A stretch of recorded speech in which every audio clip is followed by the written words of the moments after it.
Office में boss कैसे बने या तो बॉस होने के लिए क्या क्वालिटीज़ की रिक्वायरमेंट होती है, इसको देखेंगे इस वीडियो में। कई बार ऑफिस में हमें कभी ना कभी ये अनुभव तो ज़रूर ही हुआ है कि हमने ये फ़ील किया हो कि भाई हमारे बॉस के अंदर वो बात नहीं है, कुछ ना कुछ कमी है। या तो ये पर्टिकुलर कमी है, अगर मैं बॉस होता तो मैं ये चीज़ें करता या मैं बहुत अच्छी अच्छी चीज़ें करता, मेरे अंदर उनसे भी ज़्यादा क्वालिटी है। तो आइए देखते हैं क्या क्वालिटीज़ आपको बॉस बना सकती है या ऑफिस में आप बॉस के रूप में अपने आप को प्रस्थापित कर सकते हैं। या तो अगर आप बॉस हो तो आपके अंदर क्या क्वालिटीज़ होनी चाहिए। तो सबसे पहला है एक ऑफिस में आप बहुत ही ऑर्गेनाइज रहे, मतलब कि आपकी सारी फाइलिंग हो प्रॉपरली हो, पुरानी फाइल अलग से, नई फाइल अलग से, सारी चीज़ों का रिकॉर्ड हो। अगर आपको कोई फाइल्स की बार बार ज़रूरत पड़ती है तो इस तरह की फ़ाइल अलग से होनी चाहिए। अगर कुछ फ़ाइल ऐसी है जिसका काम कभी कभार रहता है तो उस तरह की फ़ाइल एक अलग लोकेशन पे या अलग फ़ोल्डर के अंदर होनी चाहिए। इसके अलावा है आपका जो बिल प्रोसेस है वो एक बिल्कुल क्विक होना चाहिए। सारे बिल के रिकॉर्ड्स आपको ढूंढते ही मिल जाने चाहिए। अकाउंट्स आपका नीट एंड क्लीन होना चाहिए। उसके अलावा है कि आप रिसोर्सफुल बने रहे। जिस भी तरह की फाइल्स की रिक्वायरमेंट या पेपर्स या डॉक्यूमेंट की रिक्वायरमेंट आपके ऊपरी अधिकारी को होती है, आपके बॉस को होती है, तो आप तुरंत दे पाए। आपकी जो ऑर्गेनाइजेशन की हाईएस्ट अथॉरिटी उन तक पता चलना चाहिए कि ऑफिस में सबसे ज़्यादा ऑर्गेनाइज्ड पर्सन आप है। किसी भी तरह की मीटिंग के लिए हमेशा वक्त पे पहुँचे, हो सके तो वक्त से पहले पहुँचे, पूरा होमवर्क कर लीजिए। मीटिंग में डिस्कस किए जाने वाले सारे ही एजेंडा के ऊपर डिटेल वर्क करके जाए। हो सकता है इसके चलते आप पूरे ऑफिस के सभी कर्मचारी को एवं आपके बॉस को या अपने एम्प्लॉयर्स को आप पूरी तरह से इम्प्रेस कर दे और आने वाले वक्त में वो आपको एक भावी बॉस के स्वरूप में देखना शुरू कर दे। इसके अलावा है आप एक एक्सेलेंट कम्युनिकेटर बनिए। एक्सेलेंट कम्युनिकेटर का मतलब है कि आप चीज़ों को बहुत ही पॉजिटिव वे में रखना सीखें, क्योंकि कई बार ये होता है कि आपके एम्प्लॉयर सीधी तौर पे आपको बोल दे बीइंग अ लीडर कि आपके अंडर जो लोग काम कर रहे हैं या जो आपकी टीम है उनके वो काम करना नहीं चाहते हैं। और आप इस बात को अपनी टीम को अगर इसी तरह से बता देंगे कि आप लोग काम चोर है, आप लोग काम नहीं करते, तो हो सकता है कि वो पूरी तरह से डिमोटिवेटेड हो जाए या आपको भला बुरा भी कह दे। तो इस तरह की घटनाओं से बचने के लिए आप इनको ये बता सकते हैं कि हमारा जो ऑर्गेनाइजेशन है या हमारी हाईएस्ट अथॉरिटी है वो हमसे बहुत ही ज़्यादा प्रोडक्टिविटी की एक्सपेक्टेशन रखता है। चलिए हम सब साथ में मिलते हैं, अपनी टीम का हौसला बढ़ाइए और चलिए हम सब साथ में मिल के ज़्यादा प्रोडक्टिव और ज़्यादा एफिशिएंटली काम करेंगे, ज़्यादा प्रोडक्शन करेंगे। इसके अलावा कम्युनिकेशन का एक हिस्सा ये भी होता है कि आपके नीचे आपकी टीम में काम करने वाले लोग बहुत सारी कंप्लेन लेके आपके पास आए, तो आप इन कंप्लेन को ध्यान से सुनिए और पूरी तरह से उनसे डिसएग्री होने के बदले आप उनको ये आश्वासन दीजिए कि शायद आप सही कह रहे हैं, परंतु मैं इसमें आपको कुछ पहलू बताना चाहता हूँ। तो आप इस तरह से अपनी बात अगर रखते हैं या आप इनको बोल सकते कि क्या आप कुछ सुनना चाहेंगे, मैं इस चीज़ को लेके डिस्कस करना चाहता था। ऐसी कंडीशन में कंप्लेनेंट आपको ज़रूर से सुनेगा और इस तरह से आपको भी अपनी बातें रखने का एक अवसर मिल जाएगा। इसके अलावा कई बार कम्युनिकेशन में हम ये भी बोलते हैं कि I will get back to you, मतलब कि इसी मुद्दे पे हम फिर से बात करेंगे। और अगर आपके पास किसी तरह का पॉजिटिव जवाब है, जैसे कि अगर एक कर्मचारी आता है बोलता है कि सर मेरी सैलरी बढ़ा दीजिए और आप बढ़ाने वाले थे, तो आप उनको बोल दीजिए कि हाँ हम आपकी इतने % सैलरी बढ़ा रहे हैं और ये हम इस तारीख से लागू कर देंगे। इसके अलावा आप इनको ज़्यादा कुछ मत बताइए। अगर आप ज़्यादा क्रेडिट लेने की कोशिश करेंगे तो हो सकता है वो सोचे कि ये इनका हक था और इसके ऊपर भी आप इनसे क्रेडिट ले रहे हैं, जो कि वो एक गलत इमेज एस्टेब्लिश करता है। और अगर आप उनकी सैलरी नहीं बढ़ाने वाले हैं तो इस नेगेटिव बात को आप कवर अप करने के लिए इसके दूसरे पहलू के बारे में बताइए। आप इनसे बता सकते हैं कि क्यों आप सैलरी नहीं बढ़ा सकते। हो सकता है कि इस वक्त या पिछले किसी क्वार्टर में उन्होंने अच्छा परफॉर्म नहीं किया, ये एक कारण हो सकता है। या आप बता सकते हैं कि इन्होंने उतना वक्त ऑफिस में नहीं दिया है या इन्होंने अपना टारगेट पूरा नहीं किया है। तो जो भी कारण है, अगर आप कारण बताएंगे तो कारण जानने से उन चीज़ों के ऊपर वो ज़्यादा एफिशिएंटली वर्क करना शुरू करेंगे और उनको लगेगा कि आपने उनके साथ किसी तरह का अन्याय नहीं किया है, बल्कि उन्हें खुद से अपनी काफ़ी सारी क्वालिटी सुधारने की ज़रूरत है। एक अच्छे कम्युनिकेटर का काम सिर्फ बोलना नहीं बल्कि सुनना भी होता है। अगर किसी तरह की कंप्लेन आती है आप उनको ध्यान से सुन लीजिए और कई केसेस में जब आप ध्यान से सुन लेते हैं तो हो सकता है कंप्लेन वाले की आधी जो भड़ास है वो निकल जाए और वो स्वस्थ महसूस करना शुरू करें।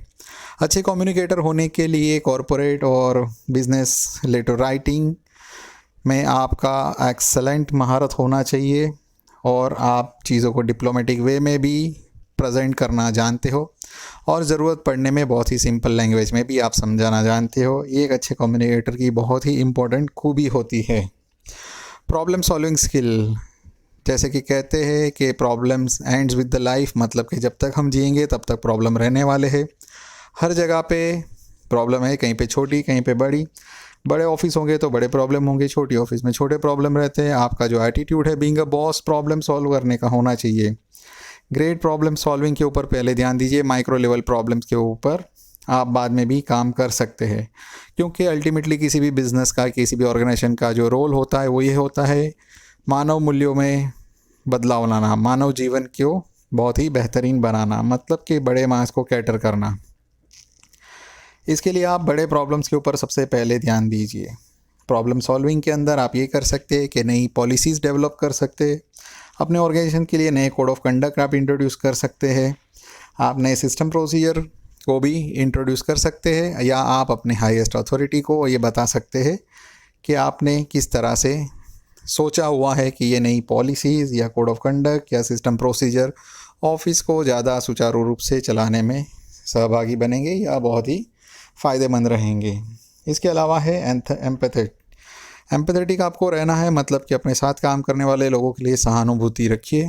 आप उनसे वैसा ही बर्ताव कीजिए जैसा आप अपने बॉस से या अपने सुपीरियर अथॉरिटी से एक्सपेक्टेशन रखते हैं। ये ना हो कि आप एक्सपेक्टेशन रखते हो कि आपके बॉस या आपके सुपीरियर अथॉरिटी आपसे बहुत ही अच्छे से बिहेव करे, पर आप अपने सबॉर्डिनेट से बहुत ही बुरा व्यवहार करते हो सके वहाँ पर उनकी आप हेल्प करें, उनकी कंप्लेन को सुने, उनके सजेशन को सुने। अगर उनके सुझाव अच्छे तो उनकी इसके लिए शाबाशी दीजिए, क्रेडिट दीजिए, इनके प्रॉब्लम सॉल्व कीजिए, इनकी जिस तरह की हेल्प की रिक्वायरमेंट हो तो ऑफिस में वो हेल्प कीजिए। अगर आप हेल्प नहीं कर सकते हैं तो हेल्प करने वाले का उनको नाम पता एड्रेस बताइए, मतलब कि ऑफिस में कौन सा दूसरा व्यक्ति है जो इस मुद्दे पे हेल्प कर सकता है। इसके अलावा अगर ज़रूरत पड़े तो एचआर या किसी और विभाग के व्यक्ति की भी आप मदद ले सकते हैं। अगर कोई मदद करने लायक बंदा है या कोई पर्टिकुलर डेडिकेटेड ग्रुप है जो पर्टिकुलर प्रॉब्लम को सॉल्व करना जानता है तो उस ग्रुप का आप हिस्सा बन के भी इनको मदद कर सकते हैं। आगे बढ़ते हैं और देखते हैं कि और कौन सी क्वालिटीज़ है। तो जिसमें सबसे ज़्यादा एक अहम क्वालिटी है वो है नेगोशिएशन स्किल। एक बॉस को बहुत सारी चीज़ों के ऊपर नेगोशिएशन मतलब कि वर्क करना पड़ता है और कोशिश करनी होती है कि अपने ऑर्गेनाइजेशन का या कंपनी का सबसे ज़्यादा फ़ायदा करा के दे। जिसमें सबसे पहला है आप ऑफिस के जो भी प्रोडक्ट्स या सर्विसेज में डील करते उसके स्पेसिफिकेशन को और बेटर करते जाए, अपने ऑर्गेनाइजेशन के लिए अच्छे से अच्छी डील क्रैक करे, और जब बाइंग करे तो हायर स्पेसिफिकेशन के ऊपर वर्क करे, जब सेलिंग करे तो डील्स के अंदर कुछ ऐसे स्पेसिफिकेशन रखे जिसमें कंपनी का लॉस होने का चांस मिनिमाइज हो जाए और कंपनी ज़्यादा से ज़्यादा फ़ायदा कमा सके और कस्टमर भी सेटिस्फाइड हो। हमेशा आप ये बात ध्यान में रखिए कि आस्क फॉर मोर, मतलब हमेशा ज़्यादा के लिए डिमांड कीजिए। जब भी आप कुछ बाइंग करते हैं या परचेज़ करते हैं अपने ऑफिस के लिए, उसी मूल्य के लिए ज़्यादा से ज़्यादा अच्छी सर्विस, ज़्यादा प्रोडक्ट या ज़्यादा अरसे के लिए सर्विस की आप डिमांड कर सकते हैं। इसके अलावा कुछ और स्किल्स की रिक्वायरमेंट रहती है नेगोशिएशन में, जिसमें है नेगोशिएशन फॉर रिलैक्सेशन। रिलैक्सेशन का मतलब है अगर आपका कोई सर्विस प्रोवाइडर आपको सर्विस देने में फेल गया है तो आप उनसे पूछ सकते हैं कि इस सर्विस पीरियड के लिए वो कोई रिलैक्सेशन दे दे, और जो 1 साल का कॉन्ट्रैक्ट था उनका सर्विस देने का, उसके बदले वो अब आपके ऑर्गेनाइजेशन को 11 महीनों के लिए सर्विस दे। इसी तरह से आप ये भी चीज़ों का ध्यान रखिए कि बहुत सारी सर्विसेज या कुछ एसेट्स ऐसे हैं जिसको हम एक्सटेंड कर सकते हैं हमारे सबॉर्डिनेट या हमारे एम्प्लॉइज़ के लिए, तो उन कॉम्प्लीमेंट्री सर्विस को उन तक एक्सटेंड करना आप प्रोवाइड कर दीजिए। जैसे कि आपके वर्क प्लेस के ऊपर कोई बहुत बड़ा हॉल है और आए दिनों वहाँ पर आप फंक्शन कर सकते हैं, किसी तरह के इवेंट्स कर सकते हैं, और आपका कोई एम्प्लॉई उस चीज़ को यूटिलाइज़ करना चाहता है किसी फंक्शन के लिए, तो एक नॉमिनल कॉस्ट के ऊपर आप इस तरह की फैसिलिटी एक्सटेंड कर सकते हैं। तो आप एक सर्विस प्रोवाइडर बन सकते हैं, आप एक सॉल्यूशन प्रोवाइडर बन सकते हैं, और इस तरह से आप लोगों की नज़रों में एक आइडियल बॉस के तौर पे उभर सकते हैं।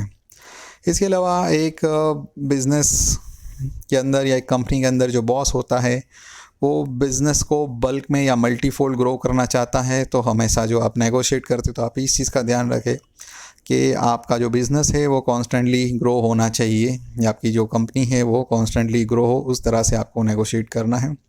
नेगोशिएशन में ये चीज़ का भी ध्यान रखना है कि हम नेगोशिएशन करते हुए वक्त ऐसी कोई बात ना कर दे जिससे हमारे फ्यूचर बिज़नेस या हमारे रिलेशन हमारी दूसरी को एग्जिस्टिंग कंपनीज़ के साथ ख़राब ना हो जाए। हमें फ्यूचर्स की चीज़ों को भी ध्यान में रख के चलना चाहिए। हमें दिए गए प्राइस के लिए वैल्यू हंटिंग करना चाहिए, मतलब हमें कोशिश करनी चाहिए कि हमें ज़्यादा से ज़्यादा चीज़ें मिले। जैसे अगर कंपनी कोई एसी परचेज़ कर रहा है जिसमें एल्यूमिनियम कॉइल है, तो आप उसके बदले डिमांड कर सकते हैं, क्योंकि आप लोग बल्क में बाई कर सकते हैं, क्या आपको वो एयर कंडीशन मिल सकते हैं जिसके अंदर कॉपर कॉइल आती हो। इसके अलावा आप कुछ ढेर सारे स्ट्रेटेजिक प्लानिंग कर सकते हैं नेगोशिएशन के लिए। फॉर एग्ज़ाम्पल, अगर कोई एम्प्लॉय आता है छुट्टी की डिमांड करता है फ्राइडे के दिन, आप बोल सकते हैं कि हाँ हम आपको फ्राइडे की छुट्टी देंगे, पर उसके बदले में संडे उनको आके उनका काम ख़त्म करना पड़ेगा, और ऐसे करने से उनकी सैलरी काटी नहीं जाएगी। तो इस तरह का आप स्ट्रेटजिक प्लानिंग कर सकते हैं। मैक्रो लेवल पे भी आप स्ट्रेटजिक प्लानिंग कर सकते हैं बिज़नेस में। जैसे कि अगर आपकी कंपनी कोई जूता बना रही है लो प्राइस के अंदर, कम प्राइस के जूते के ऊपर कम टैक्सेस होते हैं, परंतु उसी जूते के बनाने के लिए जो रॉ मटेरियल लगता है उसके ऊपर हायर टैक्सेस होते हैं। तो ऐसे केस में आप एक लीगल अपील के थ्रू या तो गवर्नमेंट का अटेंशन ड्रॉ करके आप बता सकते हैं कि ये इनडायरेक्ट वे में बहुत सा बड़ा टैक्स उन लोगों के ऊपर लादा जा रहा है जो कि महंगे जूते अफोर्ड नहीं कर सकते और सस्ते जूते ख़रीदना चाहते हैं। तो इस तरह से मैक्रो लेवल की स्ट्रेटेजिक प्लानिंग भी आप कर सकते हैं। आप ज़रूरत पड़ने पे जगह जगह पे लीगल या तो नॉन लीगल रेफरेंसेस दे सकते हैं, या तो आप उन रेफरेंसेस की स्टडी कीजिए कि कैसे कैसे नेगोशिएशन हो सकता है। इसके अलावा जो चीज़ें हैं आपको ध्यान रखना है वो है आपके बिज़नेस नॉलेज को बढ़ाना। ज़्यादातर किसी भी सक्सेसफुल व्यक्ति के लिए कहा जाता है कि अगर सक्सेसफुल होना है तो आप पैसे बनाइए, मसल्स बनाइए, मतलब कि अपने स्वास्थ्य का ध्यान रखें और अपने दिमाग को हो सके उतना शार्प करिए। यहाँ पर मैं कहना चाहूँगा कि आप अपने दिमाग को सुपर शार्प बनाइए। अपने ब्रेन को सुपर शार्प बनाने के लिए डिफरेंट आइडियाज़ के बारे में सोचिए, उन आइडियाज़ के आउटकम के बारे में सोचिए, उस आइडिया से होने वाले नुकसान और नफ़े के बारे में भी सोचें। अगर कोई आइडिया आपको बहुत ही प्रॉमिसिंग लगता है तो अपनी हायर अथॉरिटीज़ या एम्प्लॉयर के साथ शेयर कीजिए। उसके बदले आप ये नेगोशिएट कर सकते हैं कि वो आपको फर्दर प्रमोशन देंगे। और आप कांस्टेंट नॉलेज अगर बढ़ाते हैं, अगर आपके प्रोडक्ट की इन्फॉर्मेशन बढ़ाते हैं, सर्विस को अपडेट करते हैं, अगर आप अपनी कंपनी, प्रोडक्ट और प्रोडक्शन की हिस्ट्री को अच्छे से जानते हैं, आप उनके फ्यूचर प्लान को समझते हैं या फ्यूचर प्लान को आप डिज़ाइन कर सकते हैं, या फ्यूचर प्लान के बारे में अगर कोई इन्फॉर्मेशन दे सकते हैं अपने एम्प्लॉयर को, तो आप ज़ाहिर तौर पे ही आगे आने वाले वक्त में अच्छे लीडर या बॉस बनने वाले हैं। कैलेंडर चेक के ऊपर फोकस कीजिए। बहुत सारे बॉसेस हैं जो आने वाली तारीखों में होने वाले इवेंट्स के ऊपर फोकस करते हैं, परंतु एक सक्सेसफुल और एफिशिएंट बॉस जो होता है वो पिछले 90 दिन में किए गए कार्यों को भी फिर से एक बार रिव्यू करता है, और दिए गए आवेदनों में कहाँ पर अपने पेपर डॉक्यूमेंट या प्रोसेस है वो रुका हुआ है, उसके प्रॉब्लम को भी वो सॉल्व करता है। लीगल नॉलेज भी बड़े काम की चीज़ है। अगर आप अपनी कंपनी एस्टैब्लिशमेंट के बारे में समझते कि कंपनी किस तरह का ऑर्गेनाइजेशन है, प्राइवेट लिमिटेड है, एक लिस्टेड कंपनी है, नॉन लिस्टेड कंपनी है, सेमी प्राइवेट है, तो उससे आपको कंपनी के कानून या उसकी दायरे में कानून लागू होते वो आप समझ पाएंगे, और इससे आपको कंपनी की फंडिंग जुटाने में भी आसानी होती है। उसके अलावा है आप एडमिनिस्ट्रेशन के रूल्स रेगुलेशन को जानें। Local administration, government administration, company के अपने इंटरनल एडमिनिस्ट्रेशन के बारे में पूरी जानकारी रखें। लेबर लॉ की जानकारी आपको होनी चाहिए, कॉर्पोरेट लॉ की जानकारी होनी चाहिए, और जिस तरह की आपकी कंपनी ऑर्गेनाइजेशन है वो किस तरह के राइट उनके पास, किस तरह के हक है, और किस तरह की उनकी सोशल या पर्सनल या प्रोफेशनल जिम्मेदारियां है, उसके बारे में आपका अवगत होना बहुत ही ज़रूरी है। इमोशनल इंटेलिजेंस ह्यूमंस का एक बहुत ही यूनिक क्वालिटी होता है, और ज़्यादातर सक्सेसफुल कंपनीज़ जो होती है वो अपने कंज्यूमर के इमोशंस को अच्छे से टैकल करना जानती है। यहाँ पर आपको उनके इमोशनल इंटेलिजेंस के साथ अच्छे से खेलना आना चाहिए। जैसे कि इंसान वैसे तो अच्छी लाइफ जीना चाहता है, अच्छा खाना चाहता है, अच्छा पहनना चाहता है, परंतु उनके ये डिसीज़न कई बार अफेक्ट हो जाते हैं। जैसे कि आप घर से कोई तय की हुई चीज़ खरीदने के लिए सुपर स्टोर जाते हैं, परंतु होता ये है कि सुपर स्टोर से आते वक्त आप बहुत सारा सामान वहाँ से ख़रीद के ले आते, क्योंकि आप देखते हैं कि कई बार उसके ऊपर बहुत ही बढ़िया ऑफ़र होता है, अच्छी प्राइस में मिल रहा है, तो आप ये सोचते हैं कि भविष्य में ये चीज़ आपको काम लग जाएगी या तो ये डील छूटनी नहीं चाहिए। एक्चुअली यहाँ पर प्रोडक्ट्स और सर्विस बनाने वाली कंपनीज आपके इमोशनल इंटेलिजेंस के साथ बहुत अच्छे से खेल जाती है और अपने प्रोडक्ट को वहाँ पर प्लेस करती है जहाँ पर आपका हाथ और आंखें आसानी से पहुँचती हो और आपको एक लुभावनी स्कीम दे दी जाती है। जैसे कि अगर कोई चीज़ 100 रुपये की उसकी एक्चुअल वैल्यू होती है, उस चीज़ को 250 रुपये का दिखाया जाता है, इसमें आपको 100 रुपये का डिस्काउंट मिल जाएगा। तो आप तुरंत ही 100 रुपये का डिस्काउंट दे के उस चीज़ को ख़रीद लेते, या तो वो एक के ऊपर एक फ्री है। तो एक्चुअल में आपको उस प्रोडक्ट की कॉस्टिंग पड़ी 125 रुपीज़ या तो 150 रुपये, और दोनों ही स्कीम में आपने वो 100 रुपये की चीज़ के लिए ज़्यादा चुकाया है। तो इस तरह की आप अगर प्लानिंग कर सकते हैं अपने कस्टमर का एक्विजिशन के लिए, तो कोई भी कंपनी अच्छे सेल्स करने वाले व्यक्ति को जाने देना नहीं चाहती और आपका प्रमोशन होना तय है। एक्सेल एक ऐसी चीज़ है जिसको आने से आप बहुत सारे फैक्ट और फिगर को अच्छे से रिकॉर्ड, रिपोर्ट और एनालाइज कर सकते हैं, क्योंकि दुनिया जो है वो फैक्ट और फिगर पे ही चलती है, मतलब कि सच्चाई और आंकड़ों के ऊपर। डाटा ही जो चीज़ है वो आपको बता सकता है कि आपकी सेल्स कौन से सेक्टर में कैसे हो रही है, और आप उसके ऊपर बहुत सारे स्टेटिस्टिकल एप्लीकेशन आसानी से कर सकते हैं अगर आप एक्सेल शीट को अच्छे से जानते हैं। बहुत सारे डाटा को एनालाइज करने में एक्सेल आपकी हेल्प करता है, आपको एफिशिएंट बनाता है, आपका बहुत सारा टाइम बचाता है। इसलिए एक अच्छे ऑफिस मेंटेनेंस के लिए आपको एक्सेल पे महारत हासिल होना बहुत ही ज़रूरी है।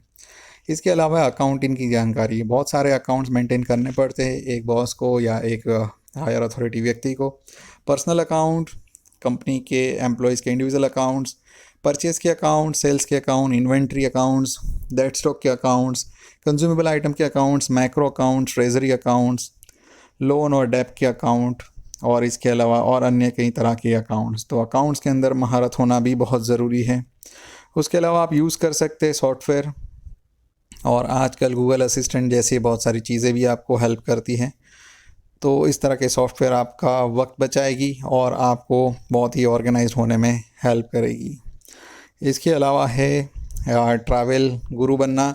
इसका मतलब ये नहीं कि कोई जानी मानी वेबसाइट के थ्रू आप टिकट बुक करना सीख जाए। यहाँ पर मतलब ये है कि जो ऑफिसर्स होते हैं या जो बॉसेस होते हैं उनको बहुत सारा ट्रैवल करना पड़ता है, उनके पास टाइम की कमी होती है। तो आप अपना टाइम अच्छे से मैनेज करना जानें, आप अपना ट्रैवल प्लान इस तरह से प्लान करें कि आपके ऑफिस आवर्स कम से कम डिस्टर्ब हो, या तो आप थके हारे ना आए। आप जब ऑफिस आए तो आपकी फुर्ती चुस्ती बनी रहे, आप फिट दिखे और आपका जो वक्त है वो ज़्यादा प्रोडक्टिव रहे। आज के लिए इतना ही। अगर आप किसी और टॉपिक पे वीडियो देखना चाहते हैं आप ज़रूर कमेंट बॉक्स में लिखें। सब्सक्राइब करें। धन्यवाद।